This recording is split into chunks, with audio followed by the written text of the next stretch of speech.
Hey guys, welcome back to my channel. Rewind that. It's your girl Miss K. If this is your first time coming across my channel, welcome. Please be sure to subscribe if you like the vibe and hit that notification bell so you know when I upload more videos like this one. Woo! Hold on, guys. Let me remove this and talk to you. Thank you so much for being, up for me. Hey, Montana, Max, Damien, and Inga. Welcome, welcome, welcome. This episode was good, but I do have a lot to say. I'm not happy about what happened with Scrappy. I don't know what everybody else thinks, but I'm not happy about it. Mike Conley, hey! Haven't seen you in a while. And Detroit Kings, hey KJ, Karen Jones, and LSW and William Lawrence, hi. Hey, Support Gaming.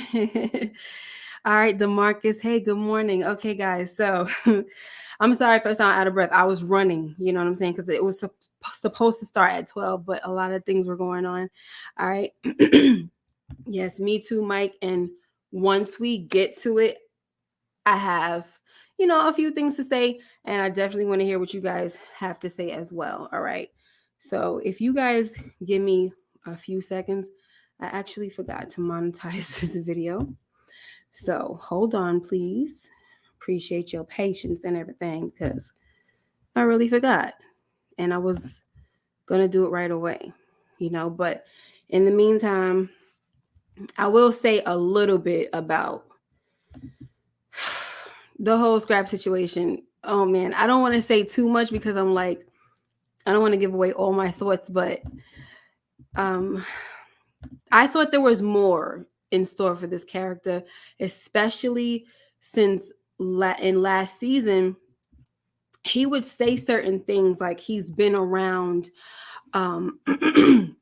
he's been around, what's her name? Rock for a while. Like, I think this was the time when he was trying to school Kanan. And especially when Kanan went up to him and was like, he tried to accuse him of robbing the stash house or, sticking it up and all that stuff, right? And he was like, I know that this did not come from Rock because if it had, I'd be dead already. And I wish this is the reason why I want to go back and rewatch, and I will, because when I come with these, I remember, bits and pieces, mostly the gist of everything, right? But I want to give y'all all the detail. I like to break it down like that. There were certain things that Scrappy said in last season that made me feel like there was a story to unravel, regarding him and Rock and the things that he's seen, his family, all that stuff. I think he even mentions how the family has all these secrets and stuff like that. So, I didn't think that, look, a lot of us thought he was going to go because of how the first episode went. But before this season started, I didn't think that anything was going to happen to him. I thought that he would have been around for a little while. Big Smooth, hey. Did I call that or what? My man Scrappy ain't even make it to... Wow. DeMarcus said, Rock been doing Scrappy wrong since season 1, RIP. Yeah, right. Rock is too comfortable killing young black men. Hey, Kanan. Right. All right, guys. So for a little while, I'm going to be, getting into the episode. And I really appreciate my night owls up in here at 12:41 a.m. Okay. So I will get back to you, but I'm going to get into this episode. Okay, guys. So the episode starts off where we left off, right? And it's Rock going to meet with her ex, her ex-man, Detective Howard. All right. And he tells Rock that after his brush with death, he wants to right his wrongs. Then he tells her that he made a deal with God that if he lets him live, he'll right the wrongs, right? Because after seeing his life flash before his eyes, he didn't like what he saw. So then he tells her that her son can't shoot for nothing. And that's when she over here looking like, oh my gosh, like she done seen a ghost, y'all. Okay. Because she thought it was all good, where he doesn't remember anything, but he just dropped the bomb. And meanwhile, we got Juke and Kanan. They watching Cooley High. And Juke is looking at Kanan get a little emotional over seeing Cochise die. And look, when I was a kid and I saw that, definitely was such a sad movie that I don't even like to watch Coolie High, okay? Because that was the saddest thing ever, okay? Especially after singing a song, It's So Hard to Say Goodbye to Yesterday. I freaking hate that song, guys, all right? Turn it off every time it's on. Anyway, so she's telling him that, she's teasing him a little bit, right? But in all seriousness, she tells him that this is the part that's the best part of him, the part that cares, and to never let anyone take that away from him. And, Kanan tries to brush it off like it's, oh, it's just a movie. And then they start play fighting and stuff like that with the pillows and everything. And, I feel like seeing all of this and how they play and stuff like that, it's kind of bittersweet to me, because you see the innocence in a way. Like, we know these kids are not innocent for real, like especially Kanan right now. We know he's been involved in a lot of stuff, right? So he's not innocent, but there's this thing. I had a picture of him, I'm sorry. There's this thing where seeing them like this before they just lose themselves to the streets and become totally ruthless, that's the part that's bittersweet to me. All right, so I do appreciate that about this show, that you get to see that they were not always monsters. You know what I'm saying? Even at this age, it even goes to show you still that these kids at this age are still impressionable and they still have a chance if somebody gets their hand, the right person gets their hands on them. All right, so anyway, now back to Rock and Detective Howard. So she listening to him going on because, he's telling Rock that he wants what he always wanted, for Kanan to know that he's his father. Sorry, guys. So Rock tries to play it off like she was a little hoe back in the day, but Howard had to pop that bubble and tell her that he took a DNA test, so let's stop playing. You know what I'm saying? He then hands her the results, and she don't even want to open it because she already know. You know what I'm saying? Anyway, she walks away from Howard. Well, at least she tries to walk away, and he yells out that somebody is telling, and he refers to the snitch as One-Eyed Jack the Gambler. So she automatically knows this is Scrap. Well, she thinks he's talking about Scrap, right? But she's like, no, this is BS. You know what I'm saying? It has to be some type of mistake. So Howard's like, no, this is the truth. Okay. So he tells her that Scrappy is definitely down at the precinct running his mouth. He's working with us. That's what he says. He's working with us. And I'm just trying to look out because I want to protect our son. So Rock walks away for sure this time. And Howard lets her know that Kanan is about to know, Rock. He about to know. All right. I ain't got time to be waiting on you. And, this is the problem the last time. I freaking trusted you to tell him and all of this stuff, So here's the situation with this, guys. Not only is this a problem that he went and did this, I'm trying to figure out why the heck he did this, y'all. Like, he's saying that it's to protect their son, but he don't even know what happened. He just walked up in there and saw him moving his hands, looking like he's talking. I don't know. It just, like, you just accuse the dude, but it's almost like I would say that he's using this to try to make, as a shoe-in to try to make Rock feel like, all right, he may be on my side. But Rock is not trying to hear it. She don't want this dude. You know what I'm saying? She don't want him in his life. She don't want the secret getting out. And that's that. So I guess in a way also she's still trying to protect Kanan because she does not want the streets knowing that this is the son of a cop. Okay. Hey, pretty girl, and Kendall, and who else came in? I know OC girl came in. Hey, and Tamika's den. Hey, guys. All right. So now the thing with this, like I said, he's just saying, oh, he's out there telling. But the fact that he got out, though, he got arrested. I'm talking about Scrap. It was a raid, okay? And he's out now. Nothing happened.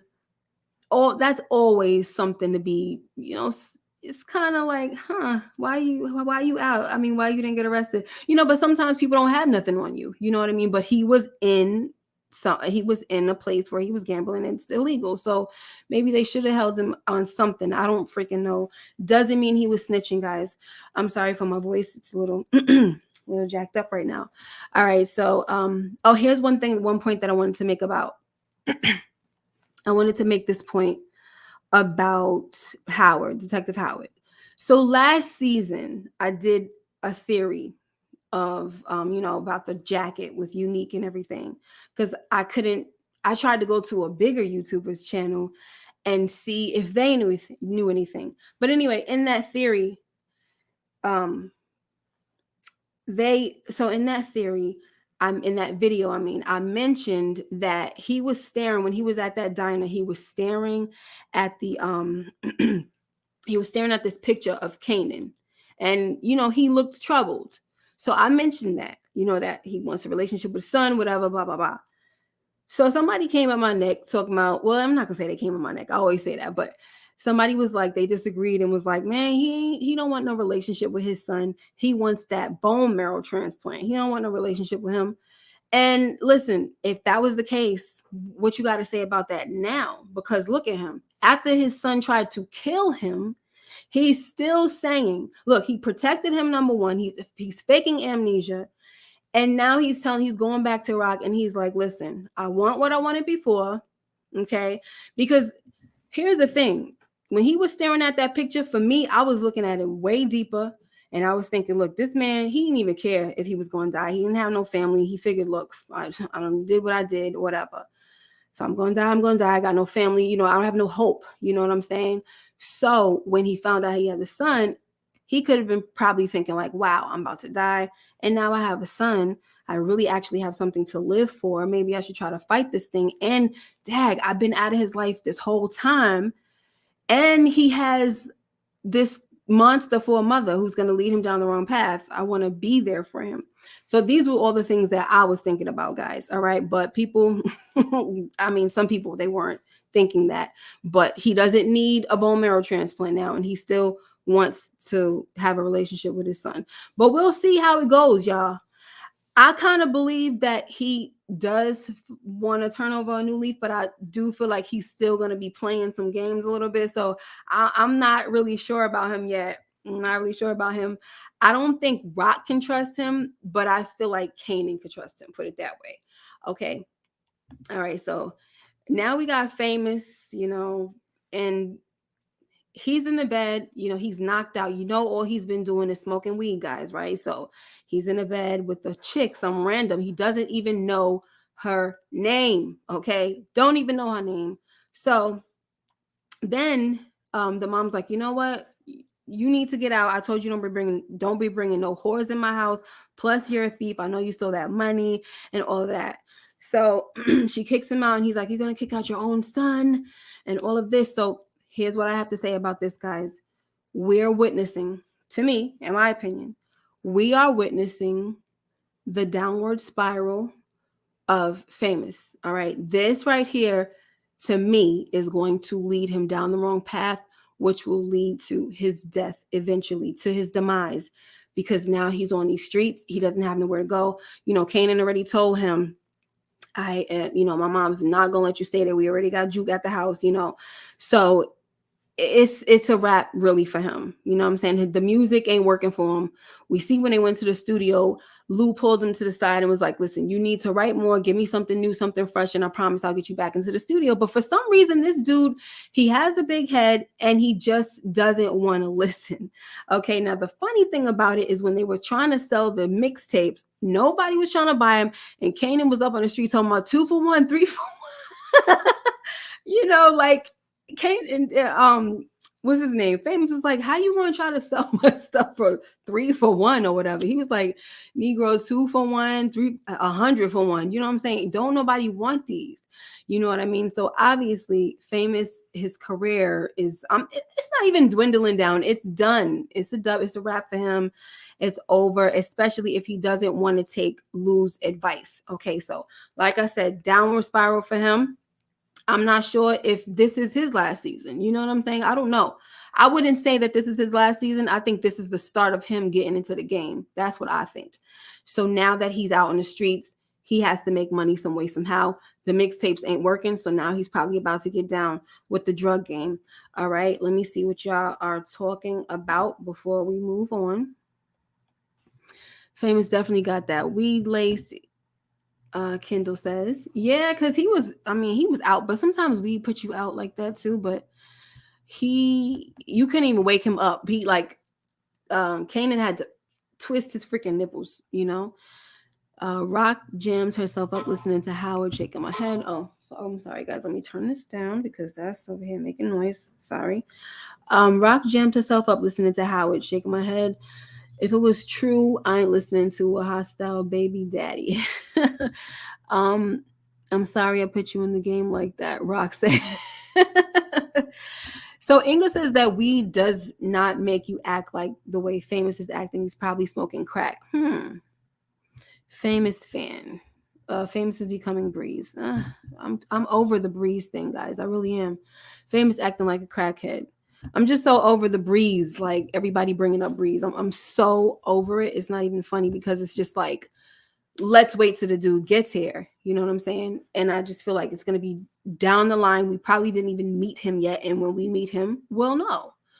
You know, that's what I'm saying. And I don't mean in no disrespect or nothing like that, but just how I feel. Famous will die soon. Right. Okay, so let's move on. So now we got this scene, guys, and this lady, I kind of feel like she got a little thing for Marvin, guys. I don't know about y'all, but like I said, I see a little connection between him and her and Marvin. She's over here asking everybody, you know, to participate in everything. And she's like, anyone else? And she keeps looking Marvin's way. But he is not interested. He is over there like chomping on chips. Every time you see every time you see Marvin, he's freaking eating, guys. He's not in the mood. He doesn't care. He's here like, oh my freaking gosh, like I don't care. So when she was like anybody else, and then she's looking at him, somebody else said something, so it kind of got her attention. But I noticed that she kept looking his way, trying to see if he's going to say something. So then finally she called on him because he's just checked out.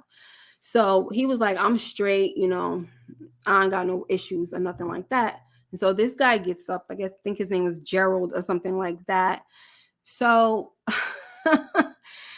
he's all, you know, because Marvin was saying some slick stuff. Remember, everybody has anger issues, right? This is the anger management group. So everybody has anger issues in this group. You know what I'm saying? So he gets up and he's like, man, I'll F you up and all of this stuff. And Marvin is just sitting back like, I wish you would try. See, the sad thing about this is that this dude, yeah, y'all all in the anger management group, but you don't know that this man is a killer right here. You know what I'm saying? And he'll put you on the wall on top of that. So nobody's going to know where you are, sweetie. So pipe down. I know you're angry and I know you have issues, but that don't mean you can get all up in anybody's face, okay? Because sometimes it may be the wrong person one day, which is why people need help that have anger issues, because you just never know. Okay, now this is I think this is a key moment in my opinion, because if you heard it was like some ominous music in the background. There goes that you know, that kind of zoom in, that close up on Marvin's face.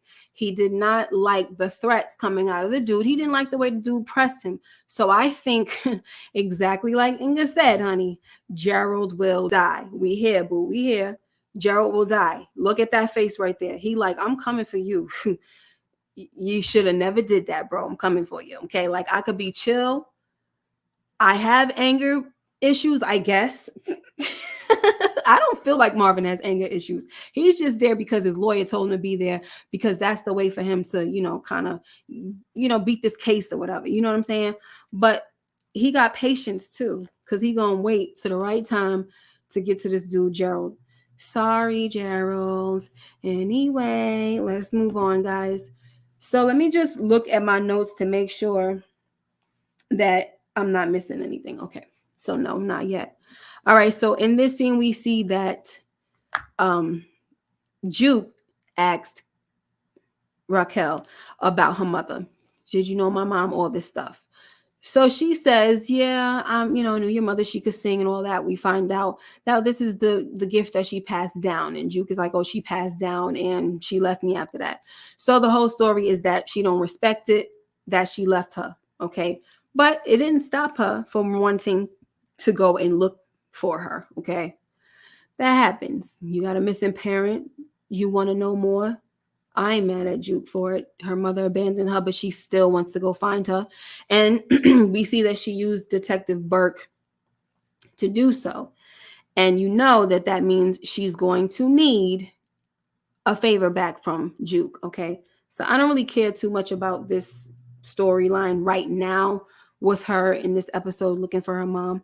I'm sure it'll get a little more juicier down the line, but they're just building it up for us, which is totally fine with me. Okay, so now we got this chick back at it again, y'all. Nicole's mother. All right, she back. And you know, she's like still upset. Of course she has to be upset. Nobody's telling her not to be upset. But what I'm saying is that she feels that Nicole was murdered by Jukebox, okay? And they're like, you let her go and all this stuff. She should have been convicted and all that. But the captain tells her that they had no evidence to hold Juke. So Nicole mother, she is telling the captain that she wants Burke fired.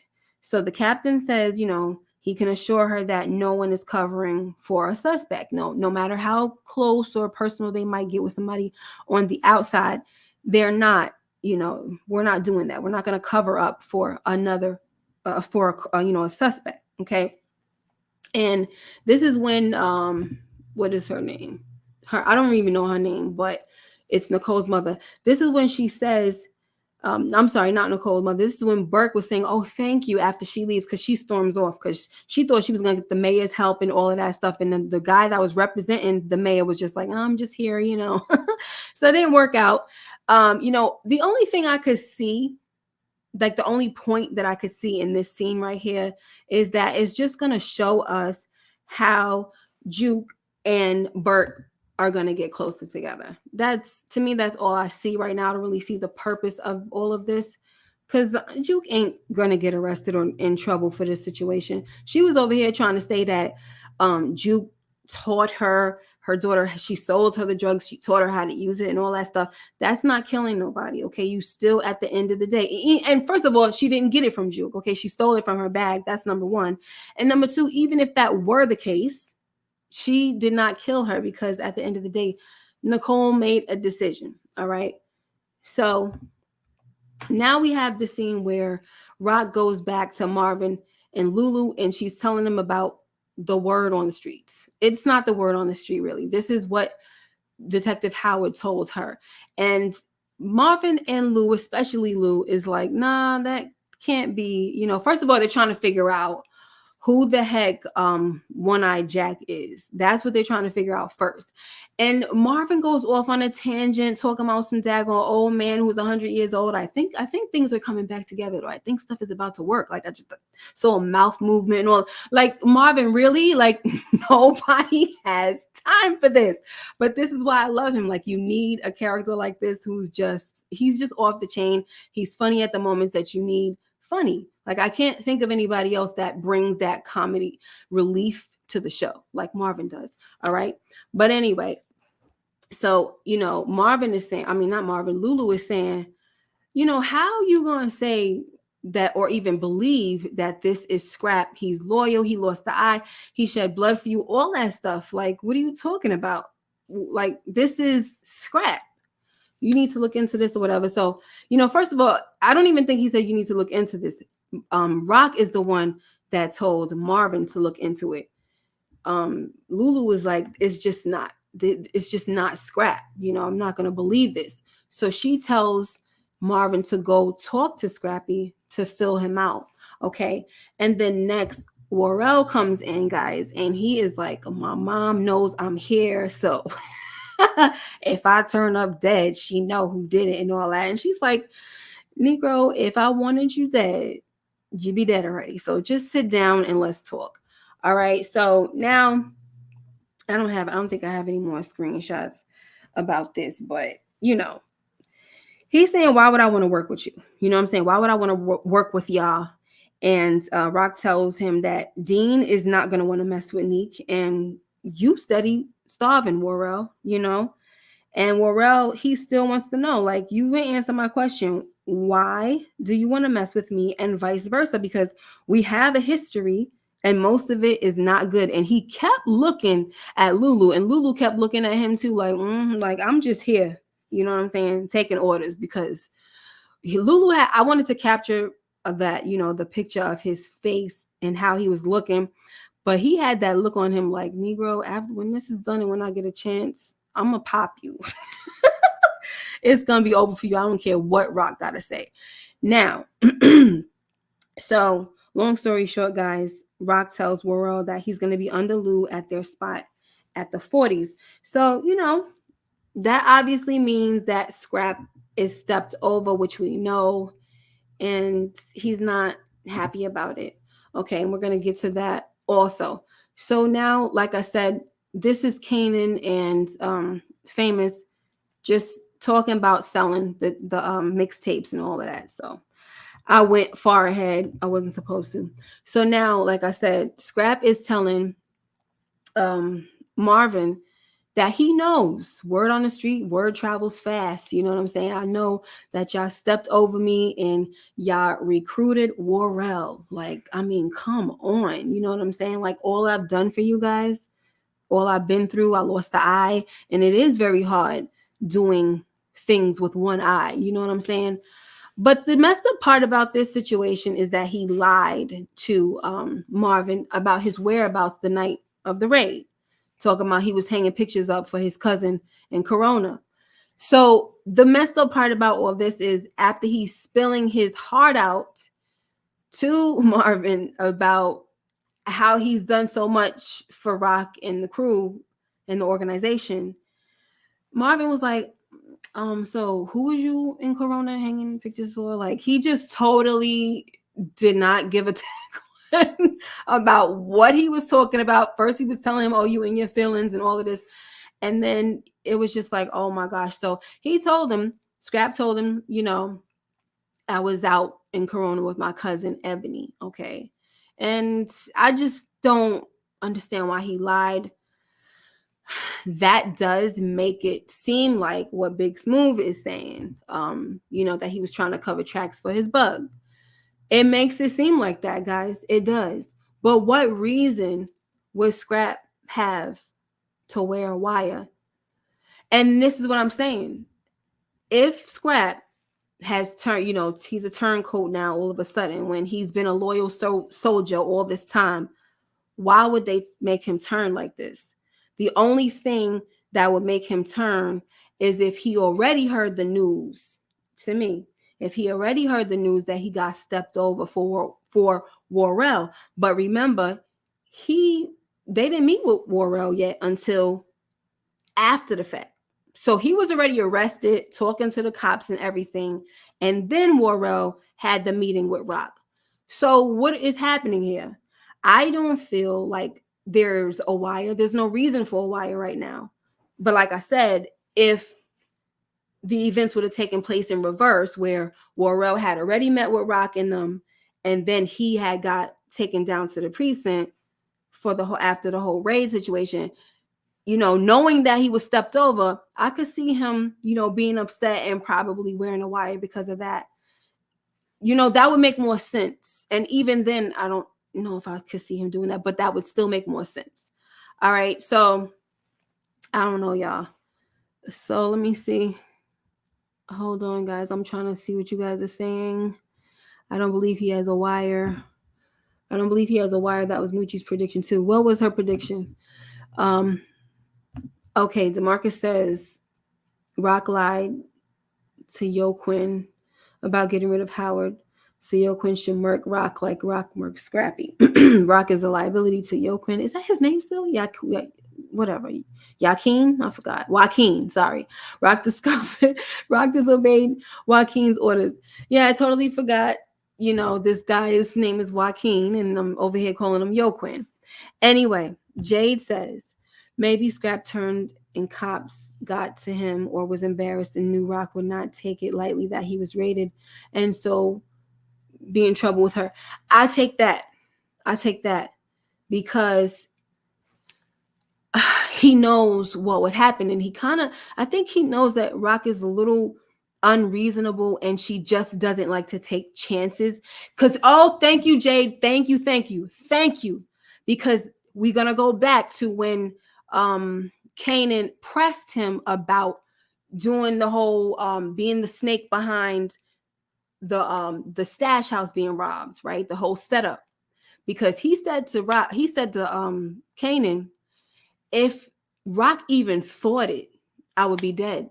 So he knows how Rock gets down. Like, if she thinks it, it's a wrap for you. So yeah, I'm gonna take this. This is what I believe more, that he don't want to even tell, you know what I'm saying, what's going on, because he just doesn't trust that Rock will give him the benefit of the doubt, which is sad. You know what I'm saying? And it's almost like, how the heck could you have loyal soldiers like that when you don't even give nobody the benefit of the doubt? You know, I don't know. So that's kind of ridiculous, but I definitely appreciate that, Jade, because it helped to jog my memory.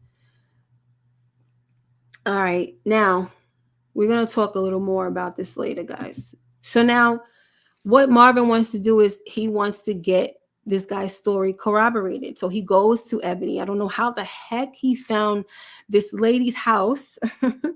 I don't remember Scrap telling him the address. Now, maybe because I watched it twice, I don't remember, but whatever. So he goes to her house and he's talking, and she's like, I don't even talk to no cousins like that, and I don't need nothing hung up in my house. So now the story doesn't match, and we know that Scrap is lying. All right. So let me just make sure that I'm not skipping over anything. Okay. All right. So yes, here we go. All right. So now we have this new character, guys. Sorry about that. So we have this new character that we meet, and his name is Cartier Duns Farid. All right, that's a lot. So I'm thinking they're gonna call him Duns, right? All right. Anyway, so he comes through to the studio and he makes a proposal to Lou and Crown that they should do a single deal for Ziza. Now, Crown, he's not with it because it doesn't guarantee that Ziza will stay around if she blows up, you know. So, you know, Crown knows the business way more than Lou. But unfortunately, because Lou is funding him, he trumps him as well. Okay. Right. So we see that Lou, he takes the deal. And like I said, Crown is at a loss, you know. And he's like, oh, deals are for suckers and all of this stuff. And you know, I'm feeling like he's next. I'm not gonna lie, y'all. I'm feeling like Crown is not gonna make it out of this season. He's talking too much, you know. He screwed Lulu's girl, all right, and he's talking a lot of trash. Somebody's going to murk him, okay. And I, first of all, of course, I think it's Lulu. Absolutely, Lulu. He's gonna want to, especially after, you know, what happened with the situation with Jessica leaving town. I don't want to jump the gun yet, but let me just, there's a few notes because I don't have the screenshots for these notes. So I have here that Tony is already engaged to be married to a dentist in Westchester. We find that out. All right. Not sure why they showed us that, but I'm pretty sure it's going to come up for something. All right. So we'll see. I don't know. All right. We also talk about Juke using Detective Burke to help find her mom, and Juke goes and finds her mom, and she sees her coming out of, you know, a house. I think she lives in Harlem. You see her coming out of a brownstone, getting into a cab. So that's getting closer. All right. And also the cops, they are not letting up on Unique, and they're prepared to give him hell. You know, they're prepared to give him hell, guys. It's no one is. They're letting Detective Howard know that we are not leaving this alone. And Detective Howard, honestly, I think he just really wants them to leave it the heck alone, because the further that they dig into it, they might come to find out some information that it is his son. So he's always going to say, I can't help you. I can't help you. I don't remember anything. You know what I mean? So this is how it is, though, when somebody shoots a cop. They don't want to let it go. But if it's a civilian, it becomes a cold case and nobody cares about it anymore. All right. So anyway, in this scene right here, we have Rock with her manipulative self trying to prepare Kanan for Detective Howard approaching him. I'm laughing at y'all. All right. So Detective Howard is definitely going to approach him. We saw in, the trailer for next week's episode. All right. And she's trying to prepare him and say, it's that crazy cop again. He's going to come to you and he's talking crazy. He's going to come to you and whatever he says, it's going to be crazy or whatever, and Kanan is like, well, I thought you said everything was okay and he don't have no memory. So now Kanan is worried. All right. But, we're going to see what happens next week. And I really hope that he does tell him that he's his father. And I wonder how it's going to go. Because I ain't never hear that Kanan said anything. I'm talking about grown Kanan in Power Book 1 said anything about having a father. All right. So we shall see. I'm really, really excited to see how all that's going to turn out and how Kanan is going to take that news. And does that mean that he's going to go and visit, what's his name? Help me out, guys. I forgot his name already. The father that's in, DEF CON. All right. Sorry. When the names get it's too much sometimes. So I definitely was happy that the writers put this scene in here, because it just shows that people are so freaking forgetful. They always forget how somebody was there for them and helped them and all of that stuff. And then when it's their turn to pay it back, oh, you in my house eating up all my food. He ain't a good father, this and that and the third, you leeching, all of this. And, I loved how Unique was like, oh, you wasn't saying that when I was paying your rent, you know what I'm saying? And paying for your little church friends and stuff to go back and forth to Atlantic City and everything. You know what I'm saying? And she didn't have nothing to say after that. Standing there looking freaking stupid. You ain't got nothing to say. That's why you should have shut your freaking mouth in the first place. And you know what I'm saying? Just zip it. I can't stand people like this. So I was happy that the writers wrote this in, because really all we really needed, guys, was this right here. Hold on, let me take this out.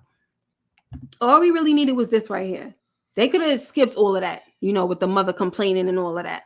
All we needed right here was for the baby mother to tell Unique that she saw Rock at the bodega. Now, I forgot to mention also that Rock has a rat problem.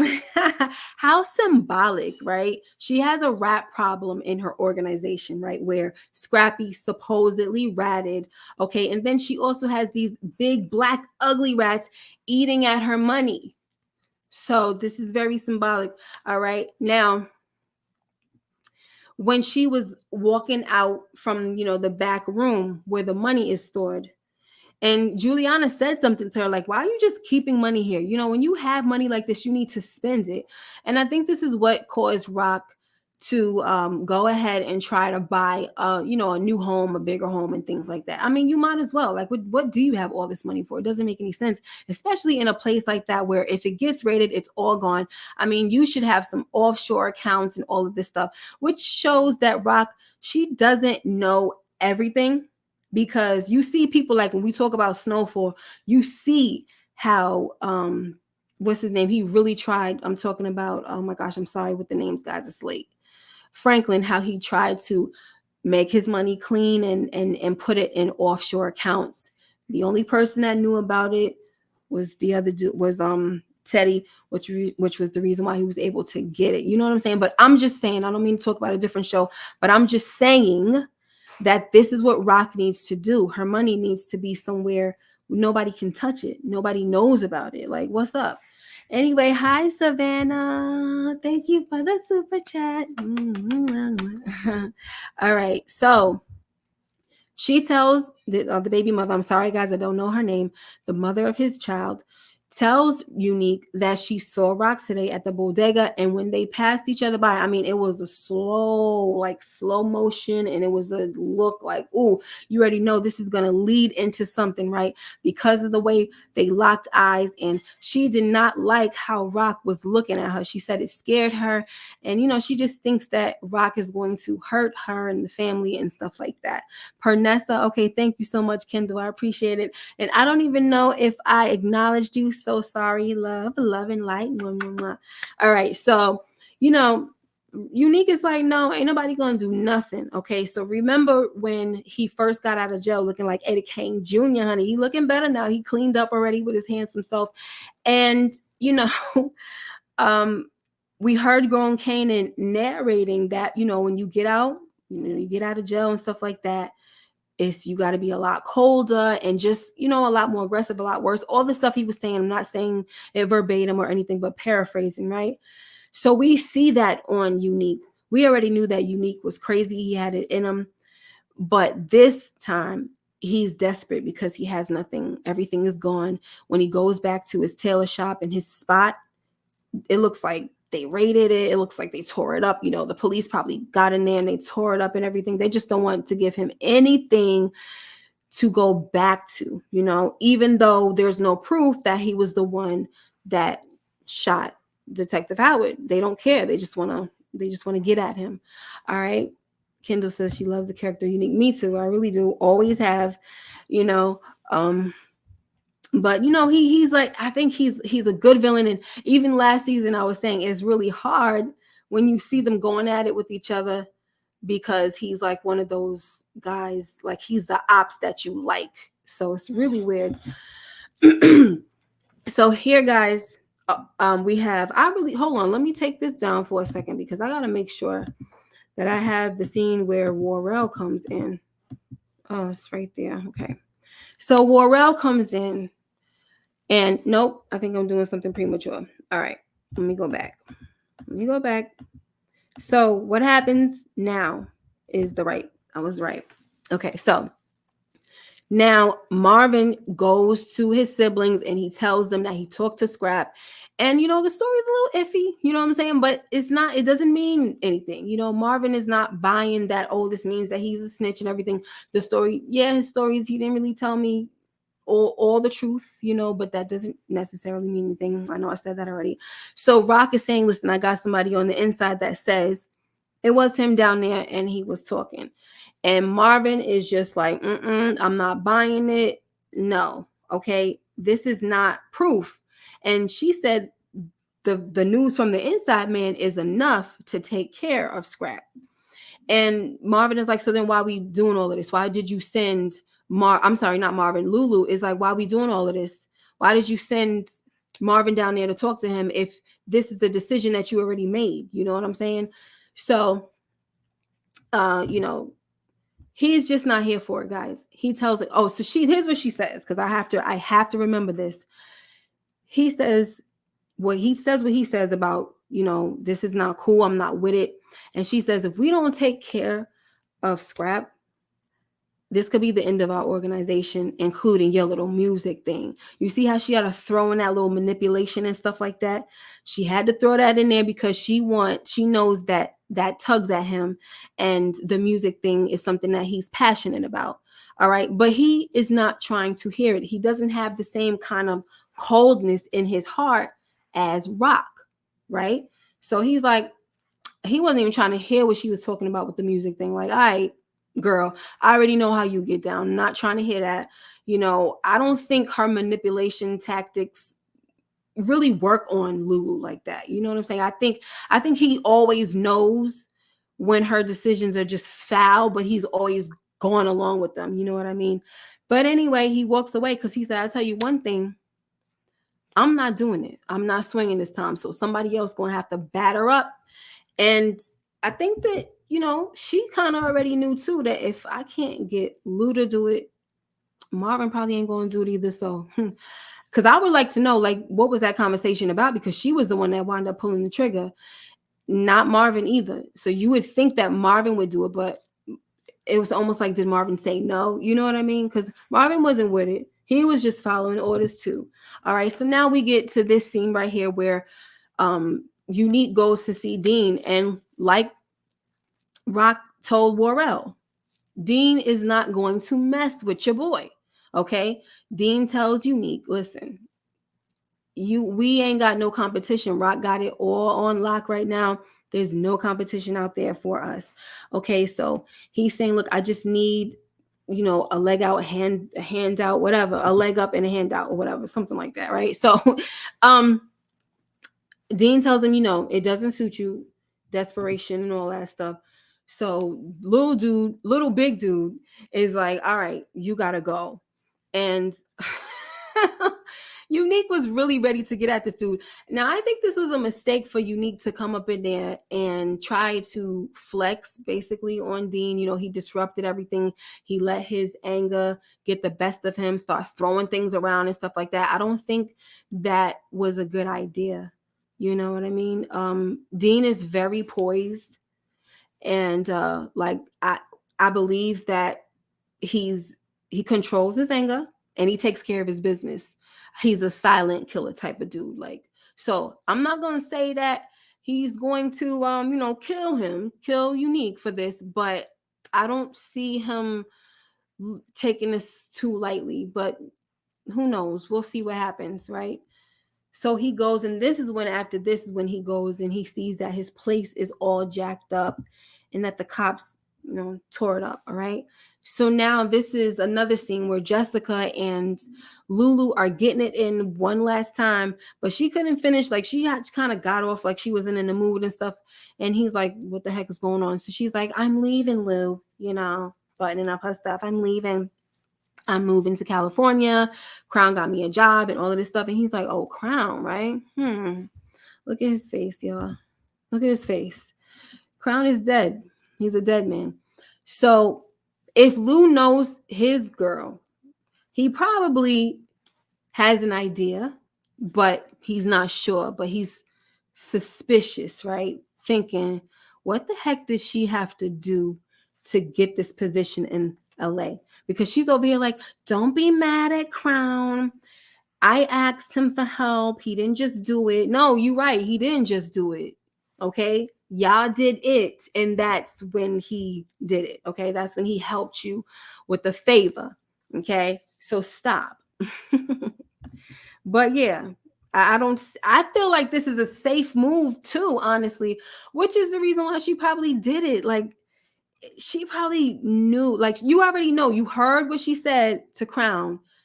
If he finds out about this, he's going to kill you. So she seemed like she was playing her cards. She had a plan going on, like, yeah, I'm going to be out of town when this go down. You going to die, Negro, but I'm going to get another job because I'm going to be over in LA.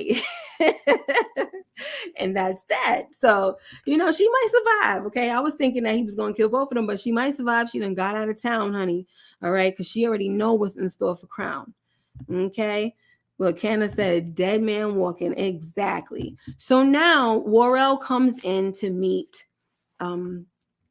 Unique. And Unique is like, listen, we got to get our team back together and all of this stuff. And Worrell is telling him, I'm sorry. Like, I can't do it. And he already knows. Unique already knows, like, oh, so now you on rocks. You know what now?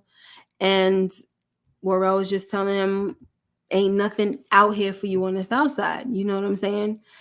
And I don't know how you guys feel about Worrell. I don't care for him. I don't necessarily like him, guys. But I was looking at him like, yo, this dude is a freaking flip-flopper. So you do have to be careful with him, right? But I will say this. This is not a surprise. This is something that I always suspected since last season, that he would go over to Rock's side if they came to him, because he's witnessed how Rock is with her organization and the people on there, even though he don't know all the ins. See, if he knew all the ins and outs, he probably would be like, yo, I'm not going over there with her because she is freaking ruthless. But I think when he saw how she was, or how they,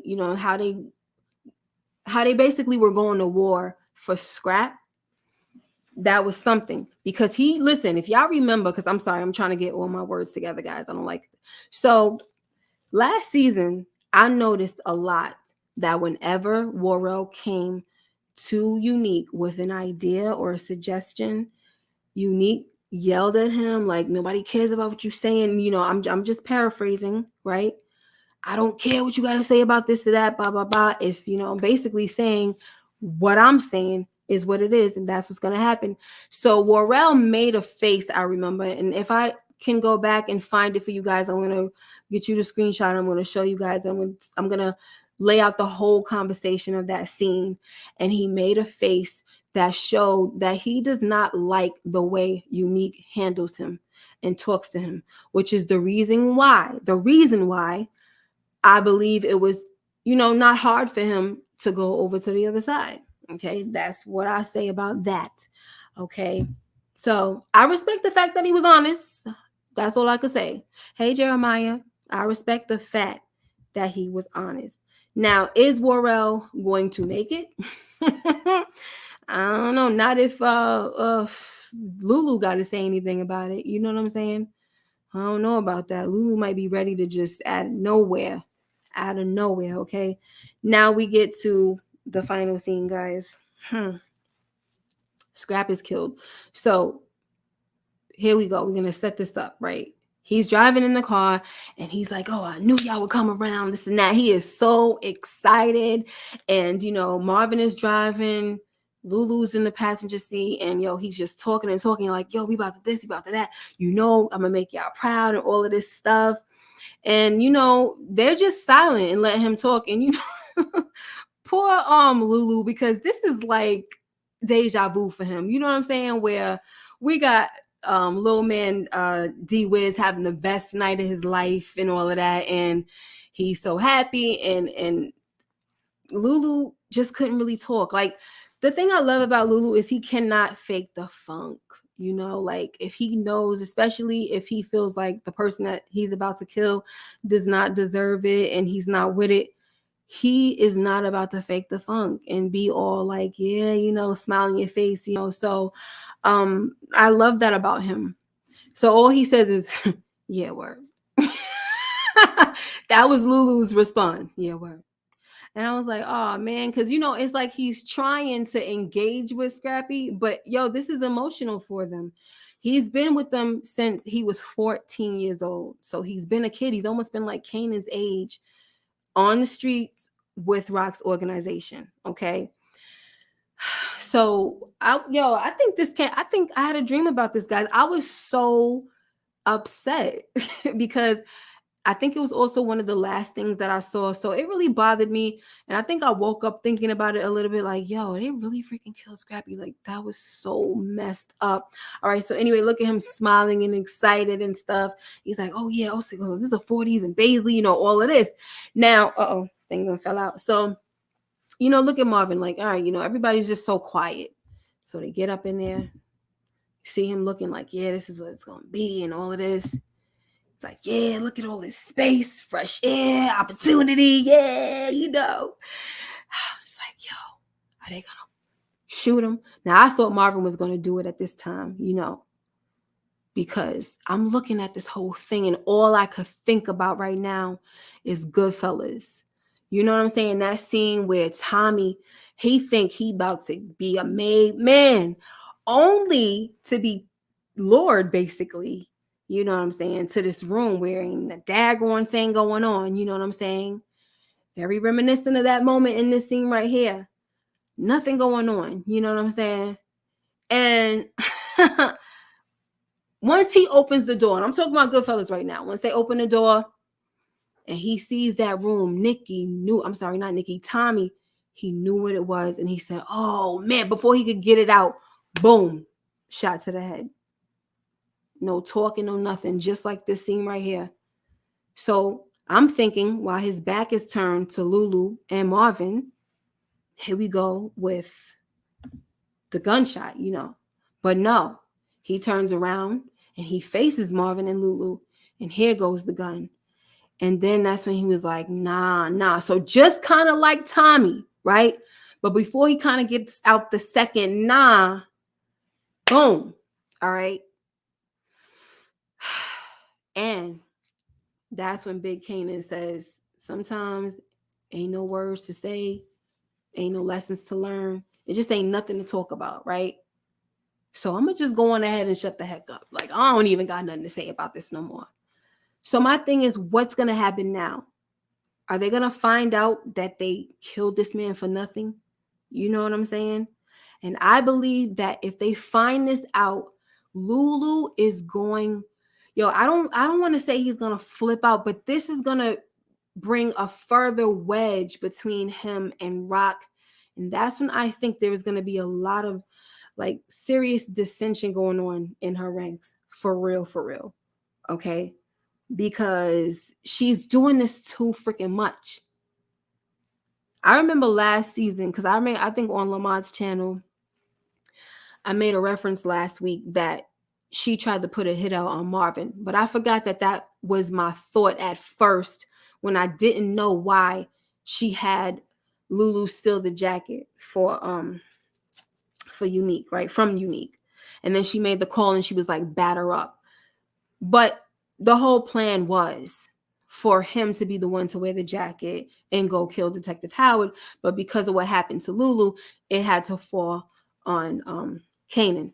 So, no, that's not it. I forgot because that was my initial thought before, but I had to remember that that's not how it went down. But anyway, guys, the point is that he was not with that phone call. Like when she called him that night, remember that night that Worrell came through and was throwing, you know what I'm saying? The what do you call them things again? I don't forgot already. He was throwing the little throwing them bombs, them fire things, and I forgot what they was called, whatever. So he was throwing them through the window. I know what they're called, and I totally forgot. So the night that it was an attempt on his life, he hung up. Like he didn't hang up. He didn't even answer the phone for Rock. So all of this is just showing that it's just gonna be a problem between Lulu and Rock. For every person, it's like almost every hit. I'm sorry, I'm over here stuttering, guys, because I'm getting a little bit excited. Hold on now. So I'm gonna put it to you like this. Because I cannot speak right now. Ever since D-Wiz, after that, all the killings that Rock wanted to do, all the hits that Rock wanted Lulu to make, he did not agree with. Okay? Because he saw that they were senseless. Like they didn't really make sense. You know, obviously senseless don't make sense. It didn't make sense. And it was, it looked like she was just doing stuff just to do it. You know what I mean? But anyway, guys, that is that. Okay. Now I'm gonna go ahead and I'm gonna look at DeMarcus says, I don't think Marvin would murk a cop. If I said Marvin, I meant Lulu, not Marvin. I don't know. Maybe you're talking to somebody else. Kendall says, I really disliked Rock after she pulled that trigger. Yeah, she's been doing a lot of stuff. Okay, a lot of stuff. Yeah, Goodfellas. I mean, you can't tell me that they did not pay homage. I'm not going to say that they stole from Goodfellas because they've been taking or, paying homage to The Godfather a lot. So this time they said, you know what? We're going to take a page out of the Goodfellas. It has to be. It's too close. It's too close, guys. All right. So Mike Conley says, yeah, it was hella messed up. Rock should have tried harder to get the facts before she killed one of her best soldiers. Exactly. So I don't know, guys. I'm just like I said, I did have a dream. I had a dream. It wasn't like it was a dream that was like vivid and something was happening. It was just like a flash. Like I remember it. And I was like, yo, this is sad. This is freaked up. So that's that. It was nothing, crazy or anything like that. So let's see. The first season, I let Rock slide, Jeremiah says. But this season, it's like, nah, she's a demon. Yeah, guys, I said this last season.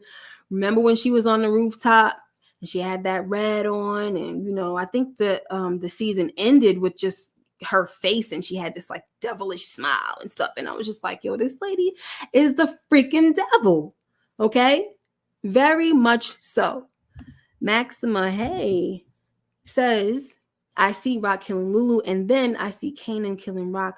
Reason I say that, because he's going to get tired of her lies. He's the only one where she won't see it coming. Very true. But the verdict is still out on whether she's alive or not. I know a lot of people keep saying they think that he's going to kill his mom, but we don't know if she's alive, guys. That's the only thing. You know, Kanan, we talked about this last year too, and Moochie pulled up the scene where he came and he got out of jail, and then he went to see Ghost and Tommy, and he said, I would have been here sooner or something like that, but I had to stop and see my mom's, or I'm about to go see my mom's real quick. So either that was a lie.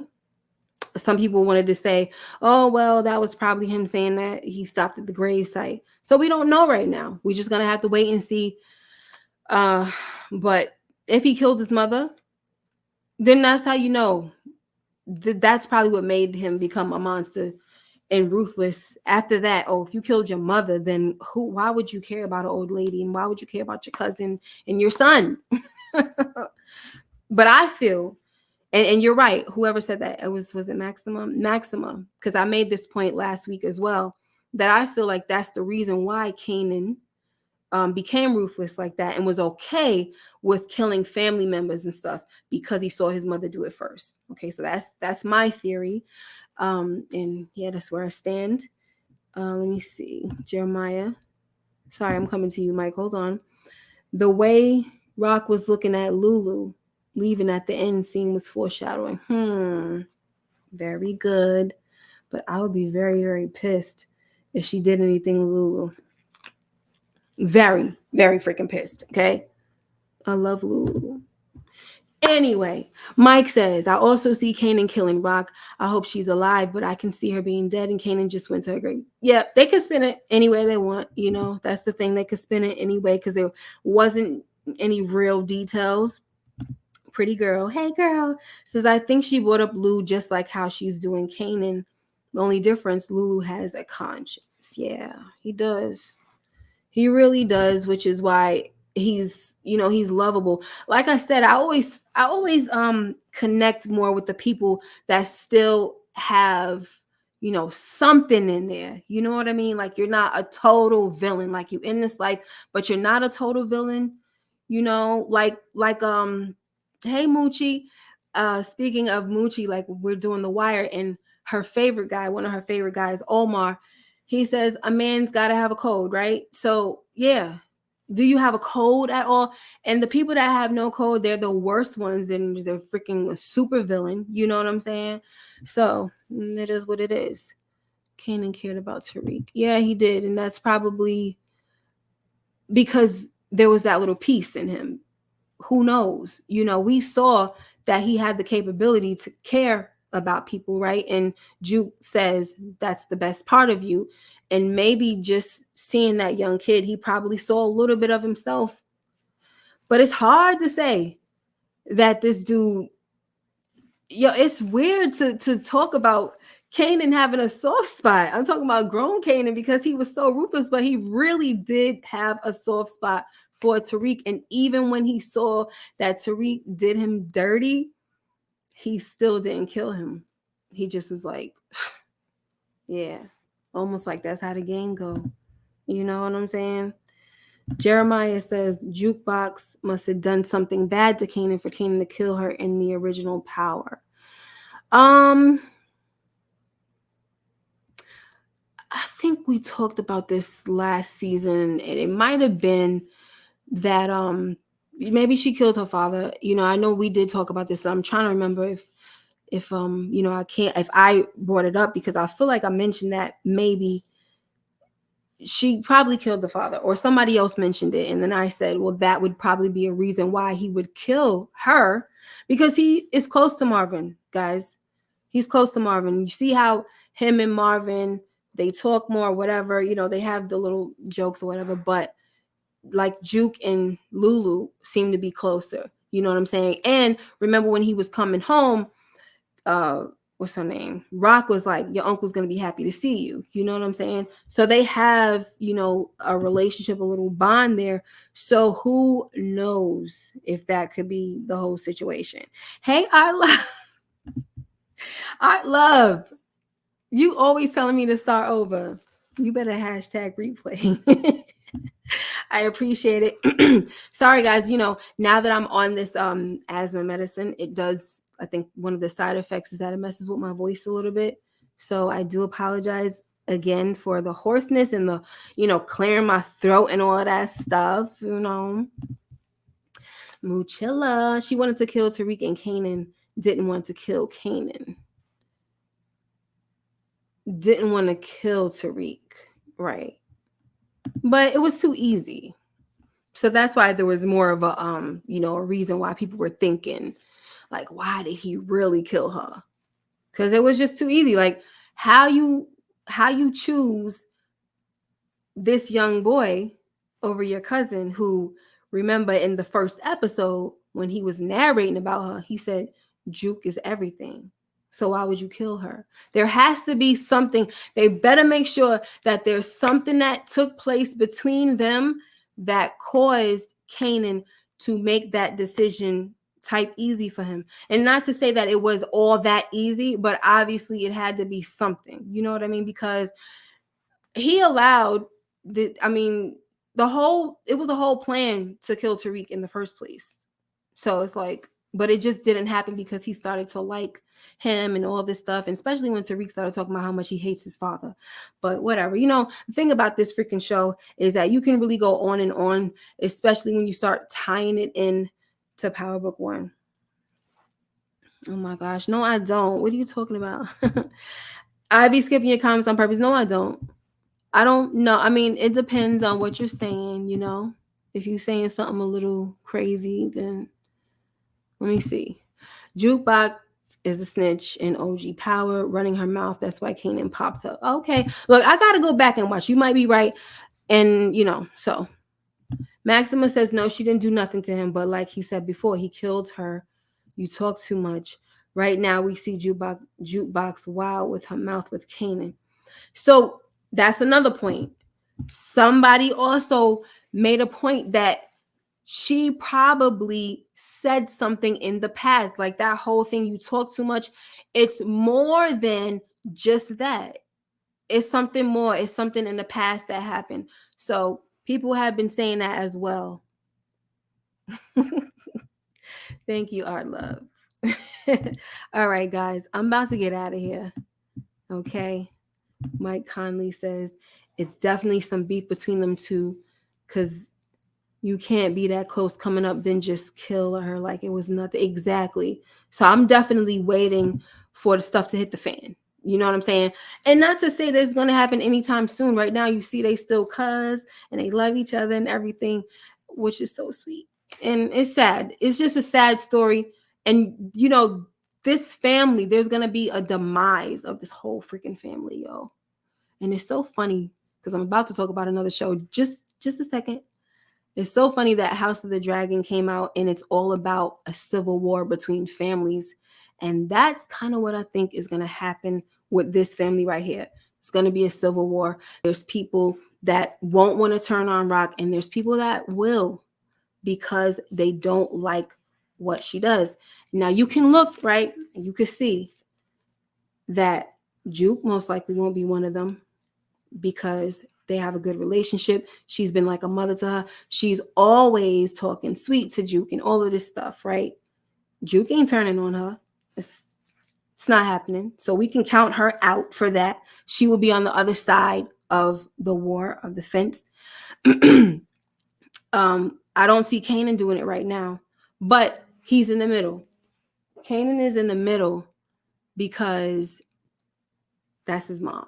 And a lot of y'all expect that something's going to happen between them where he's going to off his mother.